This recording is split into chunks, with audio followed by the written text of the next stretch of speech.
사람이 하나님께 불순종한 것을 성경은 죄라고 표현합니다. 이러한 죄는 바로 하나님과 그 피조물인 또한 백성인 사람과의 관계가 끊어진 것을 뜻합니다. 그리고 이 죄의 결과는 심판이고 또한 죽음이었습니다. 이러한 죽음의 첫째는 바로 우리 영의 죽음입니다. 그 다음은 이 땅에서 우리가 살아가는 그 삶이 끝나게 되는 육신의 죽음이 있죠.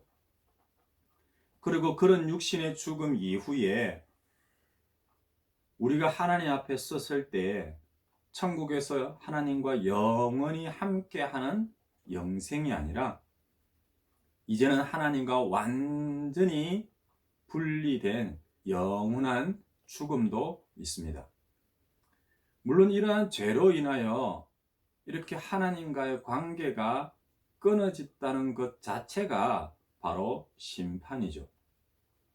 그러니 오늘 우리가 몸은 아직 살아있지만 하나님과의 관계가 끊어진 이 땅에서의 삶은 바로 죽음의 심판 가운데 있는 거죠. 그 영이 죽은 삶입니다. 하나님을 모르고 하나님과 관계없이 살아가는 그 삶이 바로 모두 심판이고 죽음이라고 할 수 있습니다. 이러한 심판과 죽음은 이미 하나님을 떠난 존재였던 사단에게도 선포되어졌고, 그리고 그 뱀의 유혹으로 하나님의 말씀을 의심하고 때로는 묻지도 않고 제대로 따르지도 않았던 여자에게도 선포되었습니다. 그리고 그런 범죄의 현장에 함께 있으면서도 먼저 들었던 하나님의 말씀을 바르게 전하지 않고 오히려 그 범죄에 동참하였던 남자, 이 모두에게 선포되었습니다. 이러니 기쁨과 풍요로움으로 가득 찬 에덴 동산과 그리고 천국의 삶이 아니라 이제는 사람이 이 땅에서 살아가는 그 삶 자체가 형벌이 되었고 또한 고통이 되어 버렸습니다. 가끔 죽지 않거나 오랜 시간을 살아온 그런 불멸의 존재가 주인공으로 나오는 드라마, 영화, 그리고 소설 등을 본 적이 있을 겁니다. 하지만 그들 대부분의 공통된 고백이 한 가지가 있는데요. 그것은 바로 영원히 사는 것이 얼마나 큰 고통인 줄 아느냐라는 그런 대사입니다. 왜일까요? 그렇게 오랜 삶을 사는 것이 왜 축복이 아니고 고통이고 형벌이라고 그렇게 말할까요? 그리스 로마 신화에 나오는 시지푸스의 삶이 그러합니다. 시지푸스가 신들에게 죄를 짓고 벌을 받게 되었죠. 그 벌은 산 아래 있는 엄청난 무게의 바위를 산 정상 위에 올려 놓는 것이었습니다. 하지만 시지푸스가 정말 힘겹게 또한 수고해서 그 돌을 산 정상 위에 올려놓지만 그 순간 돌은 다시 산 아래로 굴러 떨어집니다. 시지푸스는 정말 영원의 시간 동안에 그 돌을 계속해서 산 정상 위로 올려 놓는 일을 반복하고 반복하는 그런 고통의 삶을 살고 있는 것이죠. 그런 사람이 아무리 오랜 삶을 살아간다 할지라도, 아니 때로는 영원히 살게 된다 할지라도 그에게 주어진 삶, 그가 오늘 살아가고 있는 그 삶이 저주라면, 형벌의 고통을 받는 삶이라면 누가 그런 오랜 삶을 축복이라고 말할 수 있을까요? 아담과 하와는 이렇게 하나님의 말씀에 불순종하여 그 하나님의 얼굴도 제대로 바라보지 못하는 그 하나님의 얼굴을 쳐다볼 수도 없는 죄인이 되었습니다. 또한 그 죄에 대한 심판을 받았지요. 저주의 형벌과 또한 고통을 지닌 채 지금 어디에서 살고 있습니까? 에덴 동산에서 살고 있습니다. 한마디로 가시방석이라고 말할 수 있죠. 22절 말씀을 보면 그런 죄지은 사람을 향한 하나님의 마음이 그대로 표현되어 있습니다. 보라, 이 사람이 선악을 아는 일에 우리 중 하나같이 되었으니, 여기서 선악을 안다는 것은 지난번에 말씀을 드렸죠. 하나님과 같이 되는 것, 즉 하나님의 영역에 속하는 것임을 말씀을 드렸습니다.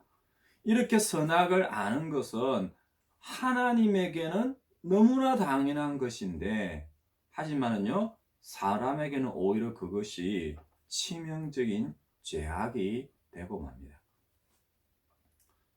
자격이 없는 자의 손에 주어진 무기나 권력이나 부의 능력들을 한번 생각해 보십시오. 예를 든다면요, 어린아이의 손에 들려진 칼이나 총을 한번 생각해 보세요. 때로는요, 사람과 세상, 그리고 그 모든 것을 주관하시는 분에 대한 이해나 존중이나 생각이 없는 이 땅의 많은 나라와 민족들의 독재 권력자들을 한번 생각을 해 보십시오. 그들은 자신이 가진 돈이나 능력으로 인하여서 다른 사람들의 인생의 가치나 생명마저도 마음대로 주관하려는, 뭐예요?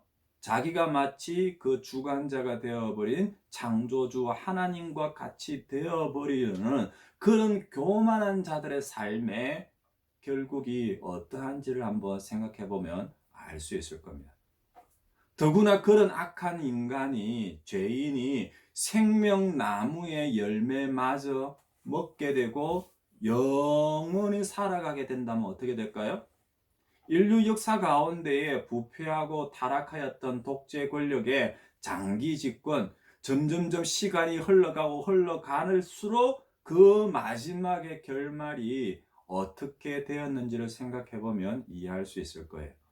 그런 죄악된 삶의 반복 자체가 어쩌면은요, 두려움이고 고통의 형벌일 수밖에 없습니다. 두려우니까 더 붙들려고 그러죠. 놓치지 않으려고 더 큰 죄악을 반복하는 겁니다. 그렇게 범죄한 상태에서 생명나무의 열매를 먹고 에덴 동산에서 영원히 한번 살아간다 한번 생각해 보세요. 죄를 지었습니다. 타락함으로 파괴된 그 하나님의 형상과 인격과 존재로 이 땅에서 영원히 살아간다. 그곳에서 하나님의 낯을 피하여서 숨으면서 살아간다. 한번 생각해 보세요. 끔찍할 거예요. 하나님께서는 그러지 않도록 아예 인간에게 죽음을 허락을 하셨습니다. 그러니 죽음이라는 것은요, 죄의 결과로 인하여서 주어진 심판이에요. 하지만 이 죽음은 심판인과 동시에 은혜이기도 합니다. 그래서 하나님은 그 사람을 죽음과 함께 또 한 번요, 에덴 동산에서 내보내기로 결정을 하십니다. 물론 이렇게 에덴 동산 어떤 곳이었습니까? 기쁨과 풍요로움의 동산이었죠. 먹고 마심에 부족함이 없는 곳이었습니다. 땀 흘림이 없는 곳이었어요. 수고의 고통이 없는 곳이었습니다. 그런데 그런 에덴 동산에서 내어 쫓긴다? 그것 자체가 심판이죠. 그런데 이 역시도 마찬가지예요. 죄를 범한 인간에게 주어진 마지막 심판의 말씀이기도 하지만은, 이렇게 에덴 동산에서 쫓겨나는 건 역시 하나님께서 그 사람에게 허락하신 또 다른 한 번의 은혜의 구원의 회복을 위한 기회가 된다는 것을 여러분들이 좀 알았으면 좋겠어요. 물론 이렇게 말씀을 드리면, 아니 어떻게 해요? 왜요? 하나님께 범죄한 사람들이 심판을 받아서 에덴 동산에 쫓겨나는 것이 왜 은혜일까요? 기회일까요? 앞선 여자에게 또한 남자에게 주어졌던 심판 혹시 기억나시나요? 여자와 남자 통칭하여서 사람입니다. 그 사람들에게 주어진 형벌과 또한 심판을 먼저 한번 생각해 보세요. 여자는 임신의 고통과 또한 해산의 수고지요. 그것을 잘 견뎌내면 기회가 주어지는 겁니까? 때로는 남편을 사모하고 남편의 다스림을 잘 받으면 기회가 주어질까요? 남자는 평생 땀을 흘리고 또한 노동의 수고를 다 해야만 기회가 주어질까요? 아니죠.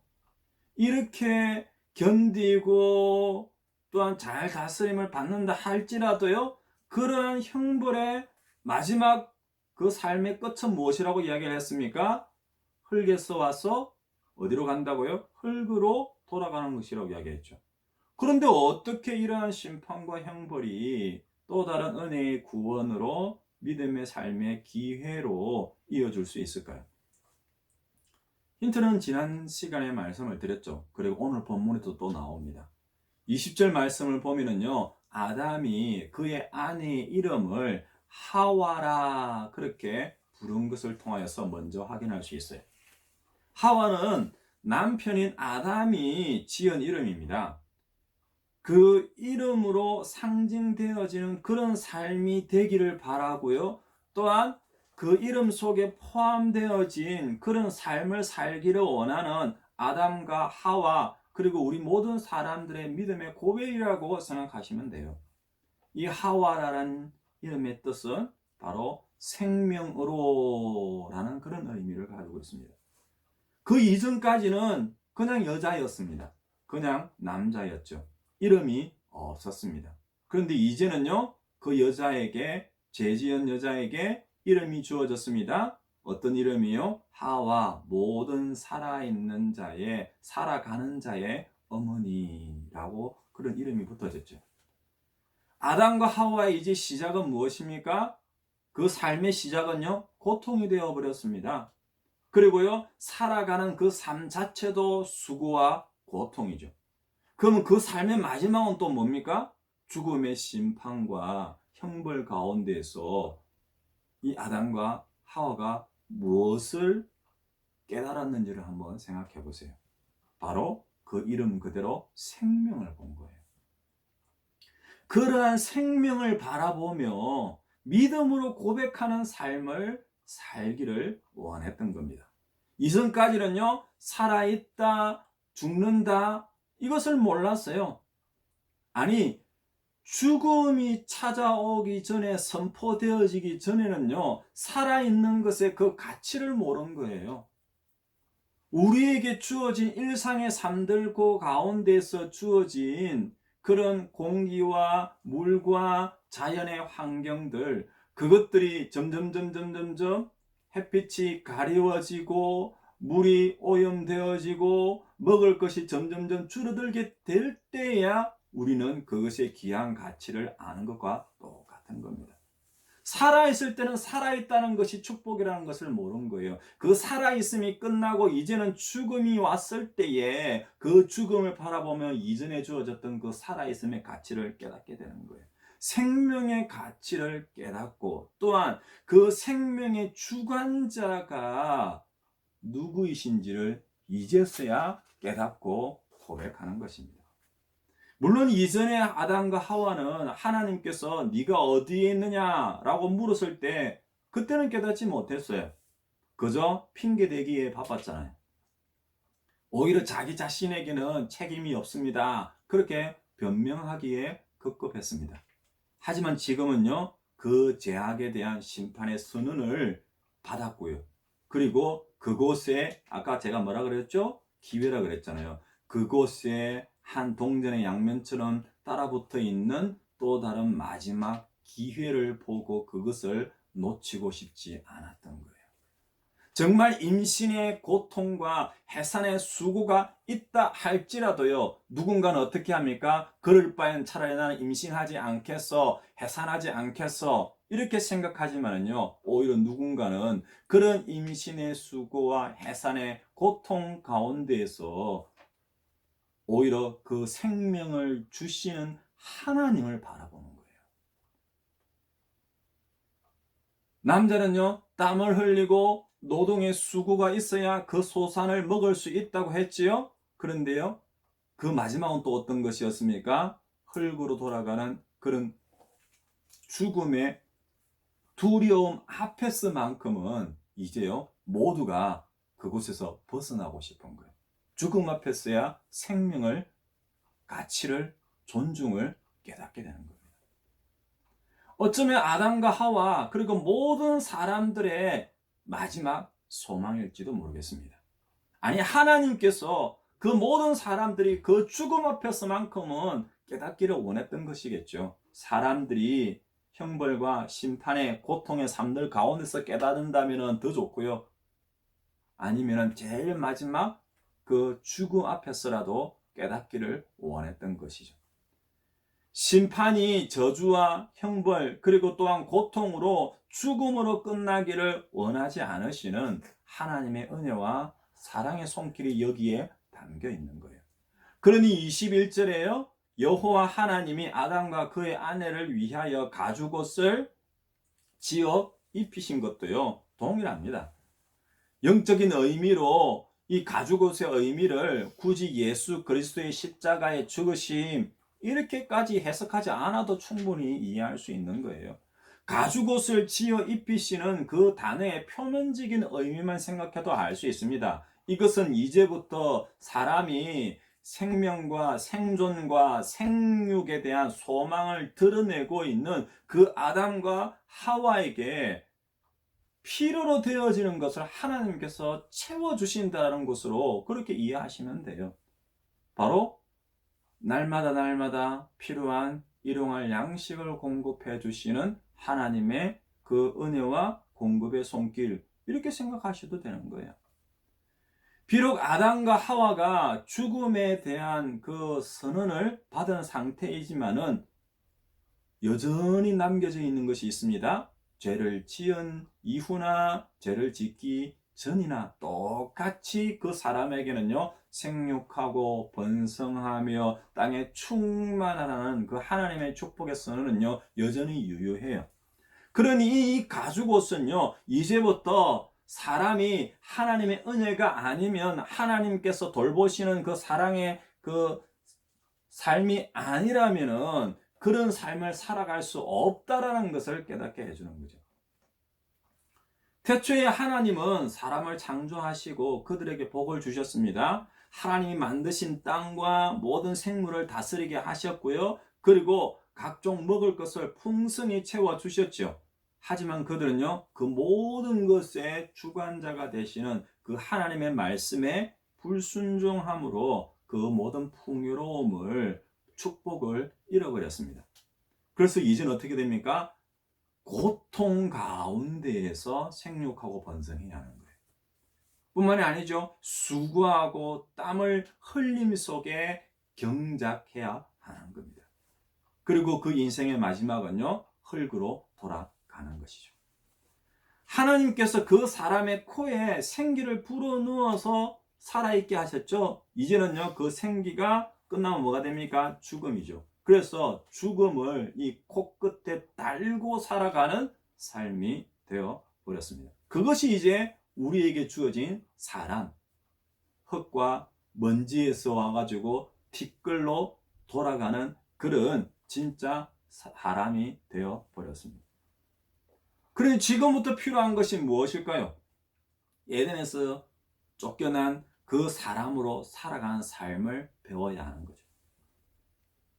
아니, 쫓겨났으면 끝입니까? 그러면 심판이잖아요. 근데요, 그 심판에는 기회가 있다 그랬죠. 쫓겨났지만 여전히 하나님 나라의 백성으로 회복되어 살아가는 삶을 이제 배워야 하는 거예요. 그 중에 제일 중요한 것이 무엇일까요? 애초 쫓겨나게 되었던 그 근본적인 것 하나요. 바로 불순종과 범죄의 기준이 되었던 하나님과 사람의 그 경계선이에요. 피조물인 사람이 창조주인 하나님과 같이 되려는 것이 아니라 죽음을 그 코끝에 두고 사는 모든 사람은 제일 먼저 깨달아야 돼요. 그 죽음 앞에서야 그 생기를 불어넣어 주시고 그 생기가 빠져나왔을 때 죽음을 맞이하게 되는 그 모든 생명의 창조주가 되시고 주관자이신 하나님의 은혜를 이제 구해야 되는 거예요. 고통과 수고는 어떠합니까? 죽음의 두려움 속에서 살아가는 그 삶 속에서 우리는요, 하나님의 구원과 회복과 평안을 구하는 그런 믿음의 삶을 배워야 하는 거예요. 그래서 생겨난 것이 이 땅의 수많은 종교들이에요. 하지만 그 종교들은요, 방향은 비슷합니다. 그런데요, 목적지가 틀리잖아요. 생명의 주관자와 공급자와 구원자이신 그 하나님이 아니라 비슷합니다. 지금 현재 고통 속에서 벗어나려고 합니다. 죽음의 두려움에서 평안을 찾아보려고 합니다. 하지만은요, 그 끝에는 하나님이 아니라 다른 것이 있는 거예요. 제가 이 몇 주에 걸쳐서 여러 번 말씀을 드렸습니다. 어떻게 하면 될까요? 여자는요, 새 생명을 임신하는 고통과 그 해산의 수고 속에서 생명의 주관자가 되시는 그 하나님을 바라보는 거예요. 그리고 그 하나님의 은혜로 새 생명의 탄생을 보게 되는 거죠. 그리고 남편을 사모하고 남편의 다스림을 받는다 했죠. 하지만 남편이 아니라 그랬습니다. 하나님의 참 사랑을 사모하는 거예요. 하나님의 다스림 아래에 있다는 자신을 인정하는 것을 배우는 거예요. 또한 남자도 마찬가지입니다. 아니, 남자만이 아니라 그랬죠. 여자와 남자 모든 사람입니다. 그 평생의 삶에서 땀을 흘려야 돼요. 노동의 수고를 해야 돼요. 이전에는 당연히 주어졌던 에덴 동산의 기쁨과 풍요로움이 축복이 그냥 그저 주어진 줄로만 알았어요. 때로는 너무나 당연한 것으로 여겼는데요. 그런데 이제는 그 모든 것이 하나님의 은혜라는 거예요. 땀을 흘리기만 하면 됩니까? 내가 노력하고 열심을 다하기만 하면 됩니까? 그대로 다 주어지는 것이 세상의 삶이든가요? 아니죠. 그래서 하나님의 은혜라는 거예요.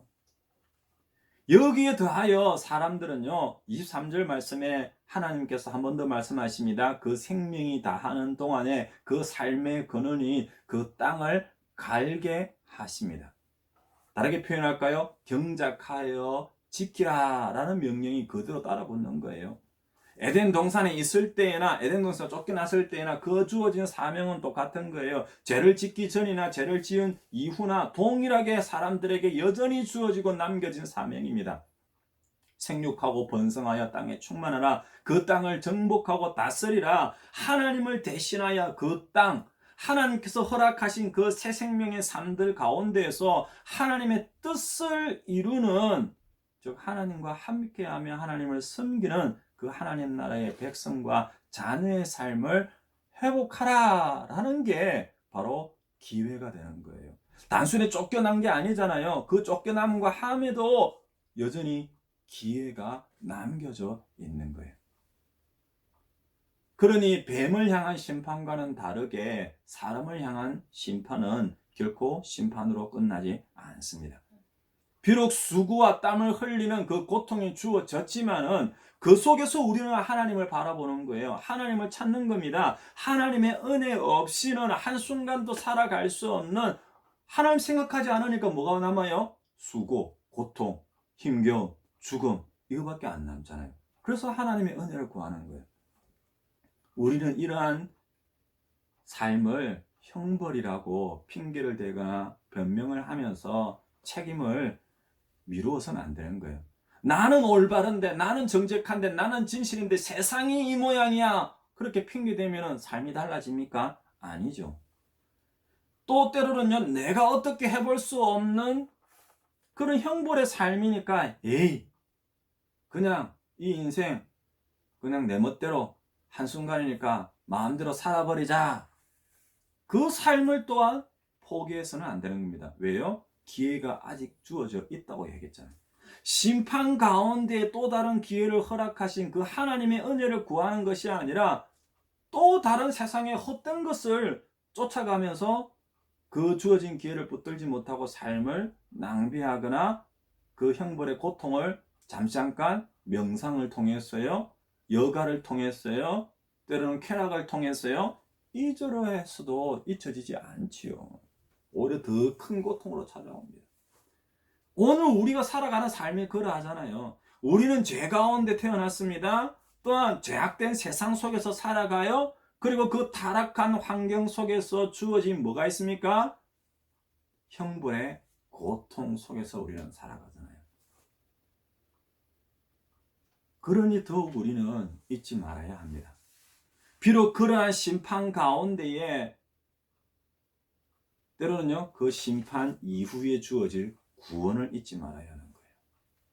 하나님은 심판 가운데 은혜를 준비하시는 분이세요. 고난 중에도 소망을 허락하시는 분이에요. 고통 중에서도 하나님의 백성과 그 자녀들, 이 세상을 향한 하나님의 뜻을 포기하지 않으시는 분이십니다. 그러니 우리는 그 불순종의 죄악으로 인하여서 에덴 동산 하나님 나라에서 쫓겨났습니다. 하지만은요, 심판 중에 구원의 은혜를, 고통의 삶의 평안의 소망을, 죽음의 두려움 속에서 하나님의 사랑의 손길의 회복을 바라보고 사모하며 붙들 때에 우리는 그 하나님의 은혜와 사랑과 믿음으로 영생의 하나님 나라로 다시 들어가게 될 줄로 믿으시기를 바랍니다. 티끌과 먼지와 같은 그런 흙에서 지음받아 흙으로 돌아가야 하는 우리의 인생입니다. 그런 인생은 생명의 창조주가 되시는 그 하나님의 은혜와 그 삶의 모든 것들을 공급하시고 인도하시는 그 하나님의 사랑이 없이는 단 한순간도 살아갈 수 없는 그런 존재임을 여러분들 잊지 마시기를 바랍니다. 그래서 하와라는 이름이 주어진 거예요. 오늘은 종료주일입니다. 이제 시작되어지는 예수님의 십자가를 향한 발걸음, 그 고난주간을 지나서 부활주일에 이르기까지 한 주간 동안 우리는 죄인된 삶에 주어진 그 고통과 죽음의 심판에서 우리를 구원하기 위하여서 십자가를 향해 나아가시는 그 하나님의 은혜와 사랑을 기억하고 붙드시는 그런 삶이 되었으면 좋겠습니다. 그래서 죄 가운데 태어나 고통과 수고 그리고 죽음의 두려움 속에서 우리가 살아가지만 이제 오직 예수 그리스도의 그 십자가의 보혈의 은혜와 그 사랑으로 다시금 새 생명의 삶을 얻게 되었잖아요. 그리고 앞으로 또한 지금 현재 그 믿음의 삶에서 생존하고 생육하며 하나님의 뜻을 이루는 그 하나님 나라의 백성과 자녀의 삶을 회복하는 저와 믿음의 가정 주의 몸된 교회 하나님 나라 되시기를 주의 이름으로 축원드립니다. 아멘.